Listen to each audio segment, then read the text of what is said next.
Assalamualaikum warahmatullahi wabarakatuh. Alhamdulillahirabbil alamin wassalatu wassalamu ala asyrofil mursalin sayyidina maulana Muhammadin wa ala alihi washabihi ajmain amma ba'du. Niki nderekaken tuh ngikuti yang diinginkan Abi Quraisy. Terima kasih Pak Nazar karena sudah jenengan bingung semua. Jadi kalau jenengan ingin Islam legal formal ya ikut Pak Nazar karena Menteri Agama itu yang ngatur Islam secara legal formal. Kalau ikut saya berarti ya ilegal. Saya tadi guyon sama Pak Quraisy, menantunya itu bangga karena mertuanya bisa maksa Gus Bak datang ke sini. Begini ya, jadi neladani Rasulullah itu yang gampang-gampang saja. Nabi itu dalam keseharian itu biasa sekali, tapi hasilnya luar biasa. Kalau jenengan semua memang benar-benar biasa itu. Nah itu juga bagus karena nggak ingin nyaingi apa? Nabi. Itu Mbah Mun guru saya sering bilang, Islam tuh nggak pernah trauma sama orang kayak jenengan. Traumanya itu sama orang khusyuk, orang bener. Itu bikin trauma Islam itu. Karena yang ngaku Nabi, yang aneh-aneh itu yang kayak Nabi mesti yang khusyuk-khusyuk. Yang kayak jenengan tuh mesti tidak bisa. Karena untuk jadi kiai saja orang tidak percaya, apalagi jadi Nabi itu. Jadi maka bersyukurlah karena Anda tidak mungkin mengaku sebagai Nabi apa? Palsu. Karena untuk jadi kiai saja orang nggak percaya. Saya tadi pagi saya setiap kesini itu mesti ngaji dulu di Begi. Jadi setahun itu pasti sudah lebih dari 3 kali. Bedanya nggak ketemu jenengan. Begini, saya tadi ngaji sama bareng-bareng Pak TGB. Beliau baca Itqon, saya baca Al-Muhaddam. Ini saya cerita yang ringan-ringan. Sekarang kan baru rame misalnya ajaran akhlak. Allah sendiri itu kalau boleh dibahasakan itu paling berakhlak. Saya beri sekian contoh betapa Allah itu sangat menata tata krama. Kata Allah, saya ini Tuhan. Inni haramtu zulma ala nafsi wa ja'altuhu bainakum muharraman. Kedoliman itu saya larang, bukan pada kalian saja. Saya sendiri melarang diri saya berlaku apa? Dolim. Terus Allah diceritakan oleh Rasulullah SAW. Kata Nabi, Innallaha hayyun karim. Allah itu pemalu. Jadi malu, ini ada Pak Lukman Hakim. Malu kalau ada orang mengangkat tangan kemudian nggak diijabahi. Saya malu, orang itu sudah ngangkat tangannya, sudah gini kok enggak saya kasih. Terus contoh lagi, ketika Anda merasa aktor pemberi sedekah, aktor apa? Itu Allah mengistilahkan dirinya itu mangdalladzi yuqridu wa qardan hasana. Siapa yang mau menghutangi saya? Ini Allah zat pemilik langit bumi yang punya semuanya, tapi mengistilahkan dirinya siapa yang mau menghutangi saya? Siapa yang mau menolong saya? Intan surwa yansurkum. Sehingga posisi adab ini yang dipakai di pesantren, di semua tradisi kita. Saya kalau merasa di sebagai narasumber, mungkin saya tidak mau ngisi karena itu jumawa. Tapi kalau merasa disuruh menantunya Pak Quraisy, Mas Fikri tadi, itu berakhlak sekali itu. Seorang Gus Bah disuruh sama Fikri Segaf. Oh itu berakhlak sekali itu. Yang nyuruh yang nggak berakhlak itu. Ya Pak Alwi siap itu, keponakan antum itu yang nggak berakhlak itu. Jadi dulu Islam itu segampang itu. Di kitab Bukhari diterangkan. Nanti saya berdoa sama Allah supaya nanti ada isyarah supaya berhenti, jadi nggak lama-lama nanti. Nabi itu nggak jaga imet, Nabi itu pernah jalan-jalan. Kebetulan saat itu mau haji. Itu dicegat sama perempuan, Imra'atun bin Khosam. Itu ceritanya semuanya seputar manusia. Imra'atun bin Khosam ini cantik sekali. Kendali untanya Nabi dipegang terus. Kata Imra'atun bin Khosam, ya Rasulullah, Inna faridatahu ala ibadi adrokat abi syekhon kabiron. Nah ini saya menunjukkan apal bukan karena saya pinter, bukan, tapi memang pinter bener, maksudnya bukan. Karena kenapa saya nyebutkan Arabnya bukan apa, karena nanti bisa dikoreksi Pak Quraisy kalau salah terjemah atau salah arti. Dan saya mohon doa jenengan ini Mas Lukman Hakim supaya jadi kiai. Abahnya tuh kiai, saya tuh ngefans sama abahnya. Saya sering baca soroh kata, makanya saya tagih. Jadi malah ngarang bahasa Indonesia. Abahnya itu kalau ngarang bahasa Arab. Kayaknya jaga sopan. Kalau nyanyi abahnya kan nggak sopan, makanya terus dibawa. Itu ya bagian dari Islam juga. Saya pernah ditegur sama murid-muridnya Mbah Mun, Gus, kamu itu ngaji kayak saya, maksimal takrib.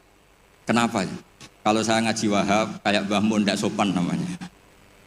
Di bawahnya saja biar tetap apa? Sopan. Teman saya itu ngilhami saya sampai sekarang, bilang gini, Gus nanti jangan terlalu soleh ya, biar surganya sama saya katanya.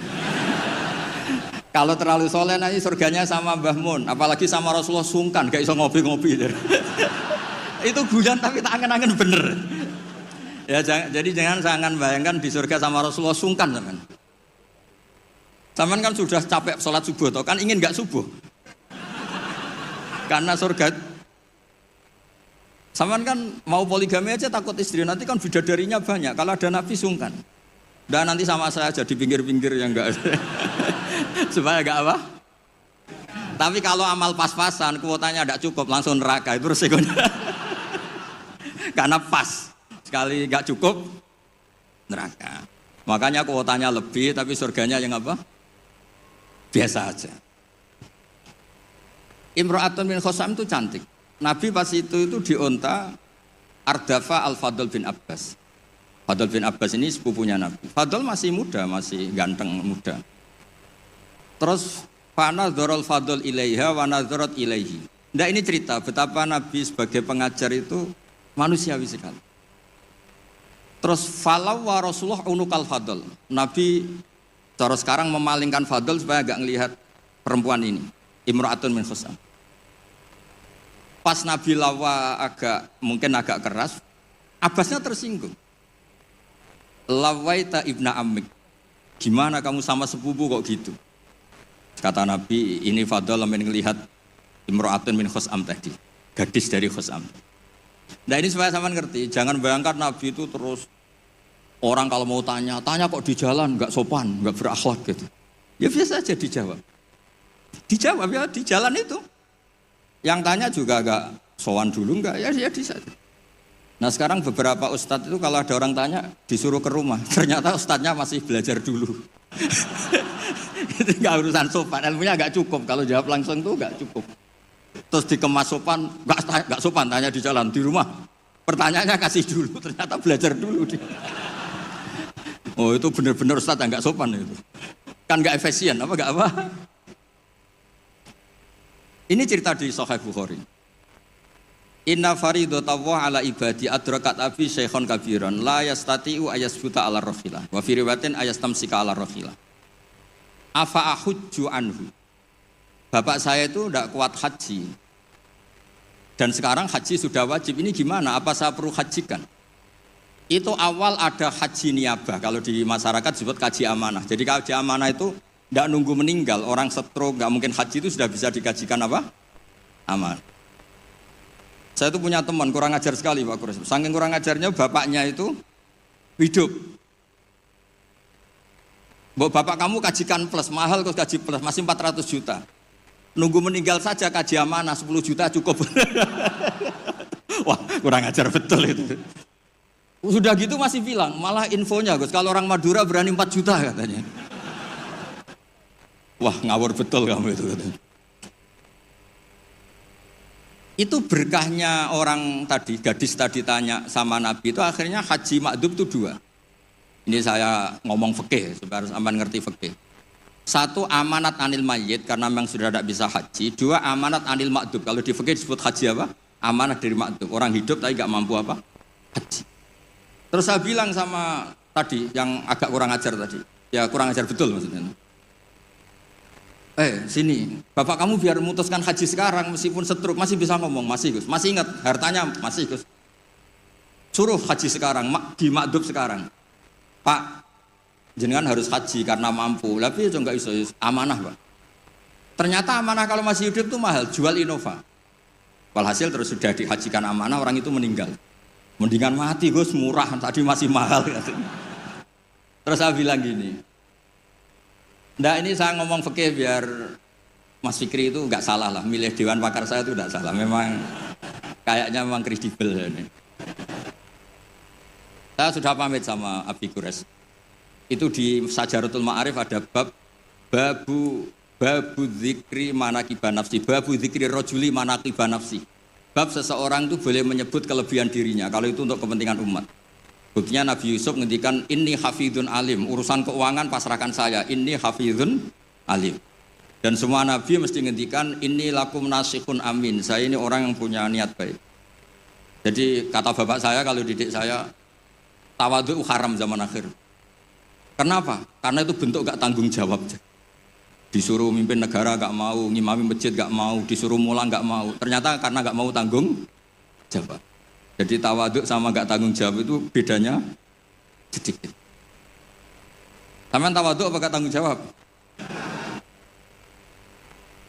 Iya kan banyak orang tuh gak berani nyai. Wah saya dereng sakit gini, tapi komen. Kacau itu.